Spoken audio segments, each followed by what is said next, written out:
Another example I always like to bring up, and this is more in the context of business, and this whole notion that we live in a consumer society today, and I would say actually hyper consumer, in which we are told that our job is to be good consumers.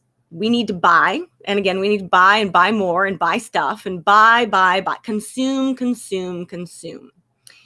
And we've started to see ourselves and one another more as consumers than citizens, than humans. I mean, even when the economy tanks, what are we told our job is to do? Our job is to buy. Now, what a lot of people don't recognize or realize, and I didn't for most of my life, but the word to consume, the origins of that word to consume means to destroy, as if by fire. So that's really interesting when you start looking at it, and you start seeing what's there.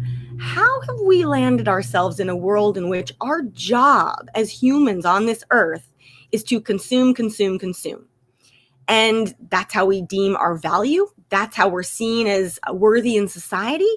But candidly, from what I can tell, and I'm generalizing a little bit here, but like, not only are we burning ourselves out in the process of just consume, consume, consume, we're also burning the planet up. So back to see what's invisible. If we start to see ourselves and one another less as consumers and more as what I like to call citizens with a lowercase c. So I'm not talking about passports and border controls. I'm talking about citizens, individuals who are capable of contributing to society for the benefit of society. That's a different way of seeing that, by and large, for many of us growing up, we're not taught to see one another as citizens. We're taught to see one another as competitors, or, then later as consumers or as target customers or whatever.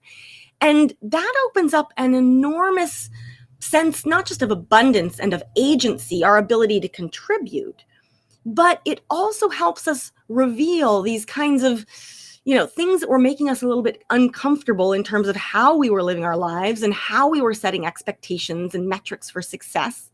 And it starts to help us rethink and reshape them in ways that, candidly, and I'm showing my bias a little bit here, they're candidly better for us in terms of our holistic well-being. They're also better for the planet, and they're better for a society that's resilient and able to thrive.